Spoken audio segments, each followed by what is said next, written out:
Good afternoon, everyone, and welcome to Go Native Farms. And today we're going to show you the 2024 garden that we have going on at Go Native Farms. And before we show you the garden, take a look at this awesome fence that my buddy is helping me build. This thing is 6'3". We do occasionally get an elk to stroll through here, so hopefully that will keep him out. We don't have the door finished yet, so it's a temporary door on here, or I should say gate, and it's gonna go around the entire garden, and it actually does go around the entire garden. We have enough put up right now with the fence where we can keep out most animals, and that is very beneficial. You don't want to lose your garden after you had a lot of hard work put into it. So this is the 2024 garden, and as you can probably see, there's some corn and squash. You might be able to tell there's melons down there, and we've got some orchard trees as well.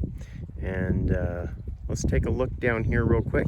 This row, we have a beautiful red and orange colored Santo Domingo corn, and you can kind of see it's doing very good.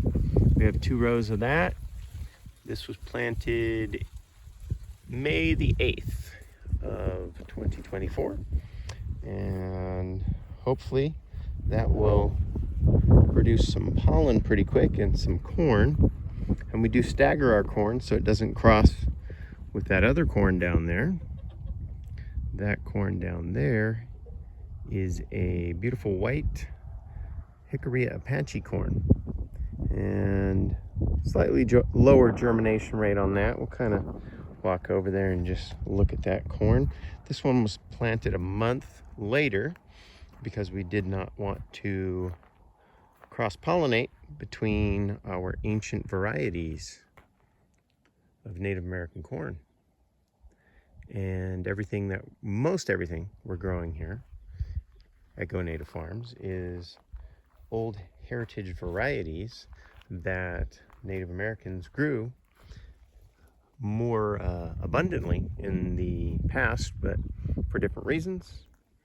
The Native Americans have lost some of their seeds, and we're trying to help keep those alive. So if we take a look here at this row, we have a beautiful Navajo Hubbard squash, and you can see we have about 22 plants. Actually, in this row we have about 21. One died. Then we have maybe another 6 throughout the garden. And let's see if we can find one of these beautiful Navajo Hubbard squash. There's one right there. Let's take a look. All right. Beautiful squash coming along nicely. And I have a little cover on there so the sun doesn't fry it too bad. And then we've got another one right there. And we got one more next to it. Right there. So, and another one right there. So they're setting fruit. We're really happy about that. And at the end of the row there, we have a Navajo watermelon. And we'll walk down there later. But we do have a couple of those Navajo watermelons down here. And that one is called a winter melon. So let's check them out.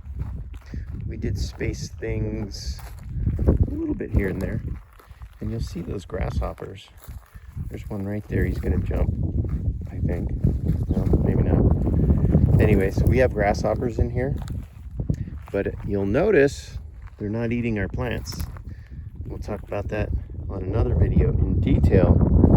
But when you leave weeds in your garden, then they usually prefer the weeds over your vegetables. And that's a tomato we have. And that's the beautiful Navajo winter watermelon, which has a light colored rind, and red flesh. And this, there goes that grasshopper. This beautiful melon is a Navajo Apache melon. And I do see we got a flower on there. Nice yellow flower coming on. And those are supposed to not cross-pollinate with the Navajo winter melon. And over here, we have some beautiful Zia chili peppers. And those are looking really good. We have quite a few of those. Hopefully they do well. And then we walk down a little farther. And then we start with some more of the Navajo Apache melon. And those are doing fabulous. And take note, nothing's really chewing up the leaves. Now we do have some holes in some of the leaves here because we were hit by a hailstorm. But when you leave weeds among your plants, they frequently keep the other bugs away. They seem to eat the other weeds. They seem to like some of the native weeds, and also the weeds help to provide a microbiome for the soil. And you might have noticed we have some drip line, and I'm going to do a video on drip line one day, and we're covering the drip line with manure and other mulched weeds. And this manure is alpaca manure, so you can dump a lot of it on the soil and no burning. You'll notice almost none of my plants are burnt out here. The only plant I have burnt, I have one over here, but I'm not sure what went on with that one. That might have been some other accident. And see how that one blew over in the wind? When you leave the weeds, what normally happens, as we go back here, you can see that, well, it hasn't happened yet on there, but you see those long tendrils? They will wrap around the weeds that you left in the garden, and they will hold it in place so it doesn't blow over like this one. But that one got a little burnt up. I don't know what happened with that one. I think I had maybe soaked some manure overnight and it didn't like it and was too strong. I don't remember what happened with that one. And sometimes things will eat the roots, or you get an occasional pest and they will kill things. But okay, let's go over here. So on the squash, you will notice that there's weeds down here. And if I pull up on the squash, it won't go up that high because they're starting to grasp, and they've already grasped the weeds. So those weeds help keep them in place. And weeds can sometimes be used as a wind block as well. And this one as well, it's all wrapped up in those weeds which hold it into place. And this guy, I probably need to tie down a little better and let it catch some weeds. Okay, anyways, we can kind of just take a little pan of the corn, doing good at this end as well, and more of the Navajo winter melon down here, which is a lovely watermelon. Occasional corn, and these corn, we're not going to let those put up pollen because that occasional corn was a little bit of corn that came from my chicken pen. It's organic, but we don't want it to cross-pollinate with anything else. So we will pay careful attention to not letting that go to pollen. And over here, we're back to some more of those Navajo Apache melons, which are looking great. They go all the way down. And then a whole bunch of those Navajo melons as well, the watermelons. And look at all those beautiful flowers. So hopefully, keep our fingers crossed, we don't have too many problems with pests or anything like that. And hopefully we get a good harvest.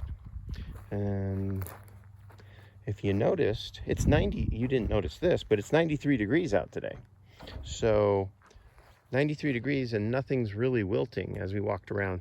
A little bit on the squash over there, but the reason it's not wilting is we used our incredible drip system here, and it works perfectly. So I will be doing a whole video on that shortly, and we'll get that online. And then, as you can see, we do have weeds here, and a big weed like that, that's going to be turned into some chicken food and turkey food. So we do leave weeds for a bit, and we use them, we utilize them for multiple purposes. There's another squash. These were planted directly in the ground, that one and that one and the one over here. And we do have a few other things like okra down there. We have some non-Native American stuff growing here as well. And a bunch of that Santo Domingo corn. Some of it is already as tall as I am. And looking good. We have a little bit of alfalfa that I seeded down there. And the alfalfa we use to feed the chickens as well. Another squash down there, and another Navajo Hubbard squash and a sunflower. And then you probably noticed we have a lot of trees intermingled. So that's an apple tree. And here's another apple tree. I believe that's apple. One of these is a Asian pear.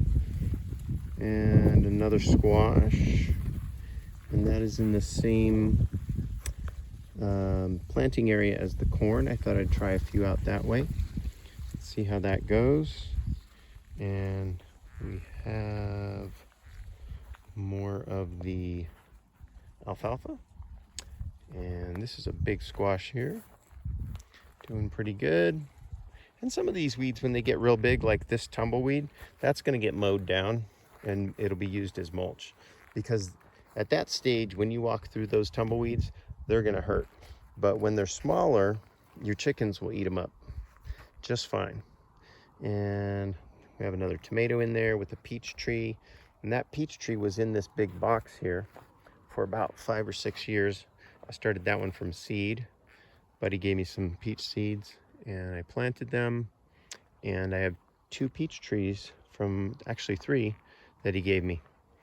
And here's another beautiful Navajo Hubbard squash. This thing is doing great next to that tomato, and that should be getting some fruit on there hopefully in a short amount of time.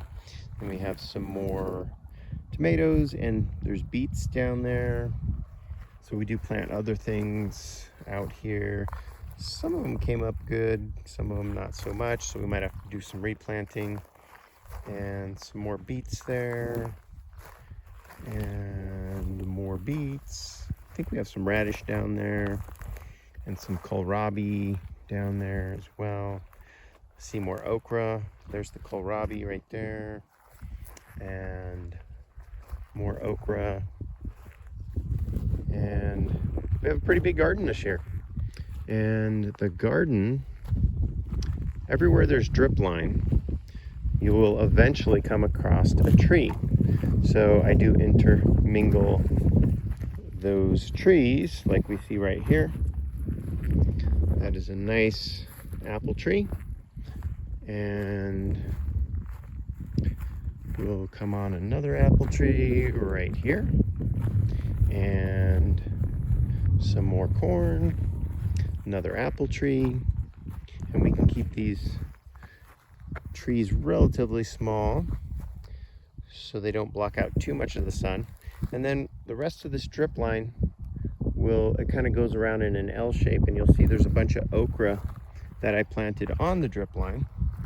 There's an okra, there's an okra, and these ones aren't doing quite as good because I didn't put manure down here. Got another apple tree, some okra, some onions, and an apple tree. And then there's a bunch of okra right there and there. And you can probably hear those grasshoppers. So we can't jump the fence, but the drip line goes down in an L and then it comes back. And you'll see I put apple trees all along the fence. There's some of our fencing material and tools to build the fence. And that is about it. We will probably sign off here. Thank you guys for tuning in.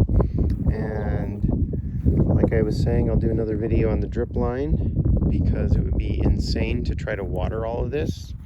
And when I water with the drip line, we certainly save a lot of water, and that is important because we're on a reservoir, so no need to wastefully use all of that water. And some people irrigate and they just flood the whole field, and you're wasting 1,000 times more water than on a drip line. So that is that. Thank you very much for tuning in, and hopefully you guys can have a nice, organic, healthy garden and grow yourself some heritage Native American seeds and help keep those beautiful traditional seeds alive that we're doing here.